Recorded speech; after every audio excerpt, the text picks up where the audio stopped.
The Thief of Bagdad, an Arabian Nights Fantasy, directed by Raoul Walsh and released by United Artists in 1924. I'm Andrew Olson. Welcome to a classic cinema review.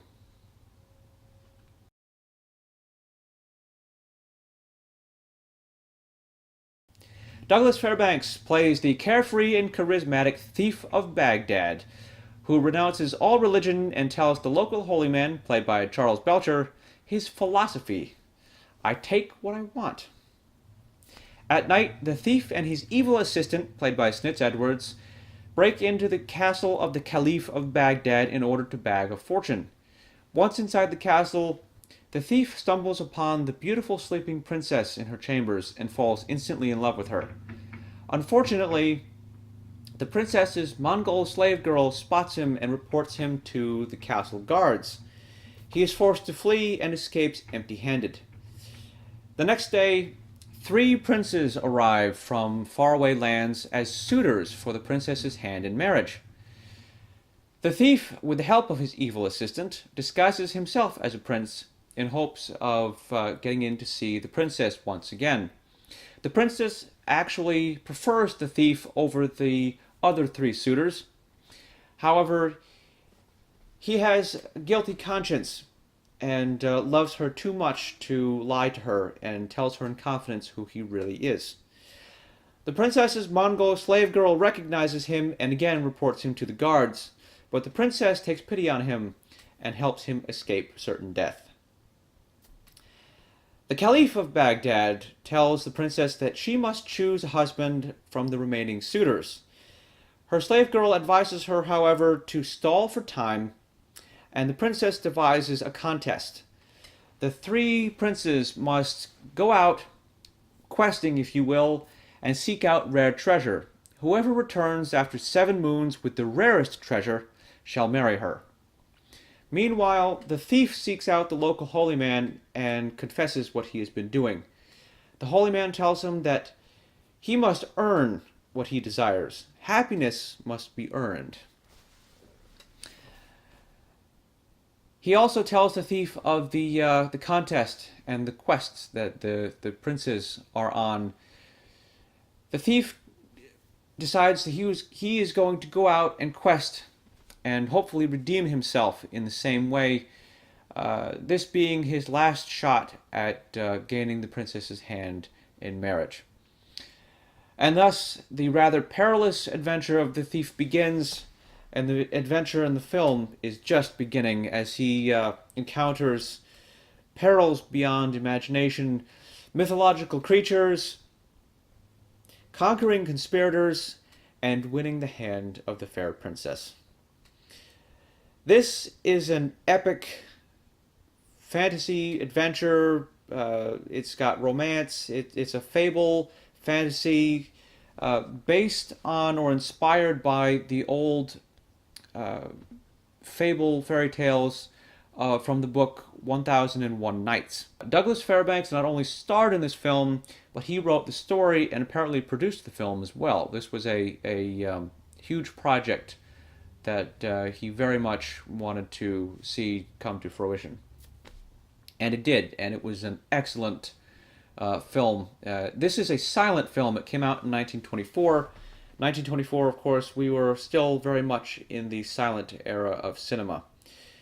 Having said that, though, there is Technicolor in this movie. Not full color, but various scenes have a single color tone. The film has been tinted to, say, a red or a green or a blue or a sepia color to sort of set the mood or the tone of that particular scene. The version of the film that I saw was released by Kino International. This was a re-release, I believe, in 2004, and it's the restored version of the film. It was a longer version. Apparently, I think some parts were cut out earlier, or in earlier releases. So this was a very much a complete, or as complete version of the film up to that particular point in time. And it had the colors, the Technicolor restored to the film as well, which I thought was kind of cool. In this day and age, of course, back in the silent era, when you went to the theater, you had somebody on an organ or a piano accompanying the film musically to kind of set the tone musically, so it wasn't completely silent, but there was obviously no speaking. You didn't hear the characters saying anything. In this day and age, we can have recorded music accompanying the film. And in this particular version of the film, the music, incidentally, was written by, let's see if I can find his name. The music was written by Mortimer Wilson, apparently originally way back when. And for this particular version of the film, the music was performed by the Mont Alto Orchestra. And I enjoyed the film very much, having the full orchestra, not just a single piano or organ accompanying the film.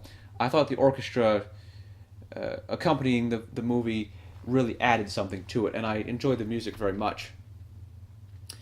This film is an epic film. It's not only is it an epic, but it is a very large movie in just about every way imaginable. The sets and the props and all of the objects in the film are life size. The castle walls, the doors and the gates to the castle are life size. They're huge.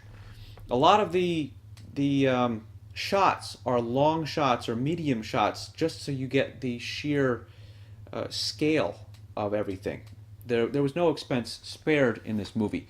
The costumes in this movie are intricately detailed, and they appear to be very well made. Obviously, I don't know how well they were made, but I would imagine that they were of a very fine quality.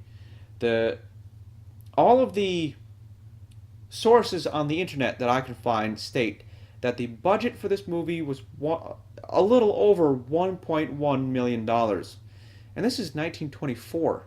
That was a veritable fortune back then. You can tell with a budget of 1.1 million even, you can tell that no expense was spared. Everything in the movie is top notch. There were hundreds, if not thousands, of extras as we get to the latter half of the film and some of the bigger scenes. And obviously, there have been lots of movies with lots and lots of extras since 1924, but this is one of the very early films of great magnitude, if you will, and it's an enjoyable film. The story is good. I can't complain about that. It's a swashbuckling film. I mean, Douglas Fairbanks was known for his swashbucklers, and this is actually the first film I've ever seen starring him. I picked it up at the local library, actually, just because I'd never seen Douglas Fairbanks in a movie, and I decided to give it a shot. Silent films are very much portrayed or told. The stories are told through action. You can't hear what the characters are saying. You have the title cards that'll pop up. Somebody will say, and then the title card. But you don't hear the actors or the characters saying and interacting, what they are conversing to one another, and everything is portrayed through action. Douglas Fairbanks plays a very physical role in this movie. He does a lot of his own stunts. At least I believe he did a lot of his own stunts. It really looks like him doing the horse riding and the magical rope gag in the beginning of the film, which is very convincing, by the way.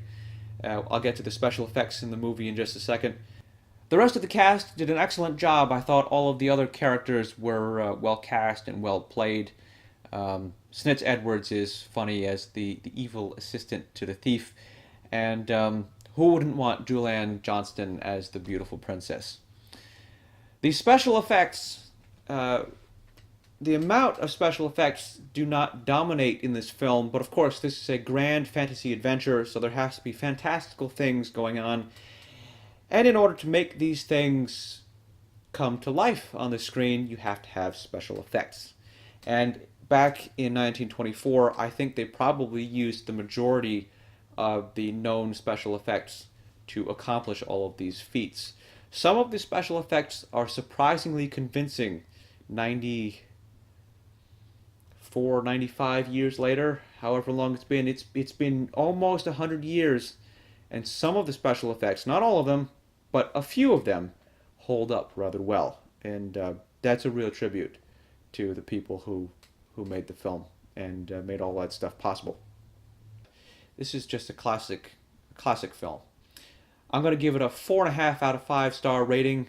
It's very close to being a 5-star rating. I have nothing really that negative to say about it. I should note, however, that these films were on the old nitrate film stock. And unfortunately, the old nitrate films just did not hold up well. Some of the parts in the movie are degraded, and the picture is not. The picture is still watchable, but it's not in great shape, which is unfortunate. But I just want to point that out. If there's a better copy, hopefully any superior copies come to light, and the film can be restored further. But if you're watching this film, and it's not a negative against the movie, it's just things degrade over time, and it's rather unfortunate. So I recommend this one. Please check it out. I think you will enjoy it, even if it's not your favorite genre, or if you're not a fan of the old silent films. Please check it out anyways. I think you'll enjoy it. I'm Andrew Olson. This has been another Classic Cinema Review. I will be back with more Classic Cinemas in the near future. Please subscribe, hit that like button if you found this review to be helpful, if you enjoyed it, found it entertaining at the very least. And please leave a comment down below. Let me know if you saw the movie, if you liked it, if you hated it. And please share the video as well. I'd like to get a few more people interested in these old movies. So until next time, I look forward to seeing you all next time.